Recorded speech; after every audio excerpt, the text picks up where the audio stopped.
సినిమాలు ఉన్నాయి, game changer, Daaku Maharaj and సంక్రాంతికి వస్తున్నాం. ఈ 3 సినిమాల్లో ఏ సినిమా విన్ అవుతుంది అనుకుంటున్నాం? నీకు అభిప్రాయం? తెలుగు స్టేట్స్లోనైతే సంక్రాంతికి వస్తున్నాం విన్ అవుతుందని నాకు అనిపిస్తుంది. ఎందుకు అంత నమ్మకం? ఎందుకంటే అది ఫ్యామిలీ ఆడియన్స్ మూవీ, అందులో ఎంటర్టైన్మెంట్ కానీ ఫ్యామిలీ ఆడియన్స్కి కనెక్ట్ అయ్యే ఎమోషన్స్ కానీ ఉంటాయని నాకు అనిపిస్తుంది. మరి game changer, Daaku Maharaj? Game changer కూడా సెకండ్ ప్రియారిటీ, ఎందుకంటే అది ఒక కమర్షియల్ సినిమా, సోషల్ మెసేజ్ కానీ ఆ ఫైట్స్ కానీ అందరు కనెక్ట్ అయితే అనిపిస్తుంది.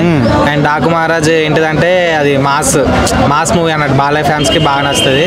సో నిజం చెప్పాలంటే 3 హిట్ అయితే, కాకపోతే ఒకటి బ్లాక్ బస్టర్, ఒకటి సూపర్ హిట్, ఒకటి హిట్ అయితే అని అనిపిస్తుంది. అంటే ఈ 3 సంక్రాంతికి వస్తున్నాం ఎక్కువ బజ్ అంటారు. అంటే ఫ్యామిలీ పరంగా అందరు చూడొచ్చు. ఎందుకంటే ఎవరైనా ఇప్పుడు ఎవరి లైఫ్లోనైనా టెన్షన్స్ ఉంటాయి, ప్రాబ్లమ్స్ ఉంటాయి, సినిమా చూస్తే అవన్నీ మర్చిపోయి మంచిగా కామెడీ నవ్వుకొని కడుపు నవ్వుకోవాలని అనుకుంటారు. కాబట్టి ఫ్యామిలీతోని ఆడియన్స్ రావాలి కదా. అయితే టికెట్ల హైక్ విషయంలో తెలంగాణ ప్రభుత్వం పర్మిషన్ ఇవ్వాలా? ఆంధ్రప్రదేశ్ ప్రభుత్వం ఇచ్చింది. మరి ఇప్పుడు ఇంకా 2 days టైమే ఉంది. మరి తెలంగాణ ప్రభుత్వం పర్మిషన్ ఇస్తుంది అనుకుంటున్నారా? ఇయ్యదు బ్రో, ఇప్పుడైతే నాకు తెలిసి ఇయ్యదు అనుకోండి. ఎందుకంటే మొన్ననే అయింది కదా, 1 month కూడా కాలేదు ఇష్యూ అయ్యి. ఇప్పుడైతే ఇస్తే నాకు తెలిసి ఫ్యూచర్లో ఇస్తుందేమో. అంటే ఇస్తే మంచిగా ఉంటుంది అనుకుంటున్నారు, ఇవ్వకపోతే బాగుంటుంది అనుకుంటున్నారు? నిజం చెప్పాలంటే హైక్స్ అనేవి ఇవ్వకపోతేనే బెస్ట్, ఎందుకంటే అందరూ అఫోర్డబుల్ అనుకుంటారు. కాబట్టి ఇప్పుడు సినిమాలు తీసేది కూడా మనకి ఎంటర్టైన్మెంట్ కోసమే, కాబట్టి హైట్స్ ఇవ్వకపోతే బెస్ట్. ఎందుకంటే ఎక్కువ ప్రైజ్ పెడితేనైతే ఒక 1 time చూడొచ్చేమో, అంటే ఫ్యాన్సే ఎక్కువ శాతం చూస్తారు. అదే ఒకవేళ హైక్ పెట్టకుండా ఉంటే రిపీటెడ్ ఆడియన్స్ అనేవి ఉంటారు, అంటే ఫ్యామిలీ ఆడియన్స్ అయినా ఏదైనా. సో హైక్స్ ఇవ్వకపోతేనే బెటర్ అని నా ఫీల్. ఓకే, అంటే బెనిఫిట్ షోల వల్ల మనకు ప్లస్ అవుతుంది అనుకుంటున్నా. సినిమాలకు ప్లస్, మనకు మైనస్, లేకపోతే మనకు ప్లస్ వాళ్ళకి మైనస్ అంటారు. అంటే ఇప్పుడు కొందరికి ఎట్లా ఉంటుంది అంటే క్యూరియాసిటీ ఉంటుంది అన్నట్టు, అంటే ఫస్ట్ చూడాలని, హీరో ఫ్యాన్స్ మూవీ అని అందరికీ చెప్పుకోవాలని ఉంటుంది. సో అటు అంటే కలెక్షన్స్ పరంగా మూవీస్కి ప్లస్ అవుతుంది, ప్లస్ ఆడియన్స్కి ఫస్ట్ యూస్ చేస్తున్నాం కదా అనేది ప్లస్ అయిపోతుంది. సో మొత్తానికైతే సంక్రాంతికి వస్తున్నాము విన్ అవుతాను మీ అభిప్రాయం? నా అభిప్రాయం అంటే 3 అయితే విన్ అయితే బ్రో, కాకపోతే ఒకటి ఫస్ట్ సెకండ్ థర్డ్ అంతే. ఓకే, అంతే.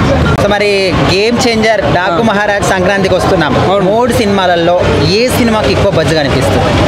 నేను చెప్పడం కారణం మీరు లైవ్లో యూట్యూబ్లో చూసుకోండి. గేమ్ చేంజర్ ట్రైలర్ చూస్తుంటే 58 million వ్యూస్ వచ్చాయి. మన డాకు మహారాజ్ చూస్తుంటే 18 million వ్యూస్ వచ్చాయి. సో సంక్రాంతికి వస్తున్నాం వ్యూస్ చూసుకుంటే 9 million 8 million ఉంది. దీన్ని బట్టి అర్థం చేసుకోవద్దు దేనికి బజ్ ఉందో. నేను చెప్పాల్సిన అవసరం లేదు. అవును కదా, కొద్దిగా అయితే గేమ్ చేంజర్ అయితే హైయెస్ట్ బజ్ ఎక్కువ అయితే కనిపిస్తుంది అన్న. ఎందుకంటే రామ్ చరణ్ అన్న చాలా సింగిల్ మూవీ వస్తున్నాడు ఈసారి, కాబట్టి పెద్ద large scale movie, pan India movie. ఇంకోటి ఏంటంటే శంకర్ చాలా పెద్ద వాళ్ళతో సినిమా చేశాడు, మన కమల్ హాసన్ తో, రజనీకాంత్ చేశాడు. కానీ ఫస్ట్ టైం ఇండియన్ హిస్టరీలో ఒక తెలుగు హీరోతో చేశాడు. అదే మన రామ్ చరణ్ దక్కిన అవకాశం అనమాట. చాలా చాలా చాలా బాగా అనిపించింది. సినిమా చూసారు ఆల్రెడీ, మన మెగాస్టార్ సినిమా చూశాడు, మన సుకుమార్ కూడా సినిమా చూశారు.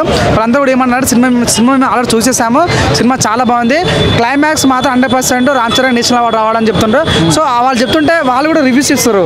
సో దాని బట్టి సినిమా మీద చాలా ఎక్స్పెక్టేషన్ పెరిగాయి. 100% మంచి హిట్ కొట్టాలని మనస్ఫూర్తిగా. ఇంకోటి ఏంటంటే రామ్ చరణ్ అన్న మీరు చూడండి, సుకుమార్కి ఇండస్ట్రీ ఇచ్చిన వ్యక్తి రామ్ చరణ్ అన్న, రంగస్థలం ద్వారా. సో ఇదే ఎస్ఎస్ రాజమౌళికి మగధీర ద్వారా ఆల్ టైమ్ ఇండస్ట్రీ ఇచ్చాడు రామ్ చరణ్ అన్న. సో నిజం ఎక్కడో చరిత్ర నుంచి మొదలైన యాత్ర ఈ రోజు మనం చూసుకుంటే త్రిబుల్ దాకా ఎన్నో అవార్డులు, ఎన్నో సక్సెస్, ఎంతో తగ్గింపు టాలెంట్ ఉంటే కాదు దాని డిసిప్లిన్ కూడా ఉండాలని నేర్పించిన వ్యక్తి రామ్ చరణ్. కాబట్టి 100% ట్రైలర్ కూడా చాలా బాగా అనిపించింది అన్న. అంటే ఇప్పుడు టికెట్ల హైక్ విషయంలో బెనిఫిట్ షోలు కావచ్చు, తెలంగాణ ప్రభుత్వం ఇంకా పర్మిషన్ ఇవ్వాలి. 2 days మాత్రమే టైం ఉంది, ఇంకా బుకింగ్స్ కూడా ఓపెన్ కాలే. ఆంధ్రప్రదేశ్ ప్రభుత్వం పర్మిషన్ ఇచ్చింది, ఇంకా ఎప్పుడు ఇస్తారని ఫ్యాన్స్ అందరూ వెయిట్ చేస్తున్నారు. ఏమంటారు, ఇస్తారు ఇస్తుండొచ్చు? బెనిఫిట్ షో అయితే లేదని చెప్పి క్లియర్ కట్గా అసెంబ్లీలో చెప్పేశారు రేవంత్ రెడ్డి సార్. కాబట్టి సో మేబీ బెనిఫిట్ షో అయితే లేకుండొచ్చు. హైక్ ఇస్తే కూడా మాత్రం ఇస్తే కొద్దిగా ఇస్తారని, మరి అంత పుష్పకిచ్చేంత అయితే ఇయ్యారన్న నమ్మకం నాకు ఉంది. సో నువ్వు చూడనా ఎంత హైక్ ఇస్తే అంత పెద్ద ఇటు కొడుతుంది. సో ఈరోజు పుష్ప బాహుబలిని క్రాస్ చేసింది, నిన్న క్రాస్ చేస్తుంటే.